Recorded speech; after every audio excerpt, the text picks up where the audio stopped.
How to stop joining friends on Roblox.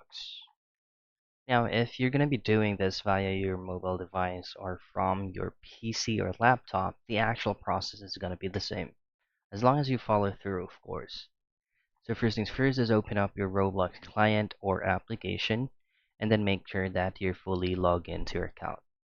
Head straight into your gear icon, which will take you to settings. Now on settings, you should be able to see a lot of options, but the settings that we're looking from is going to be on privacy and content restrictions. In here, just head straight into visibility and private servers. Now go into private servers, and this is where you'll have to set this into no one.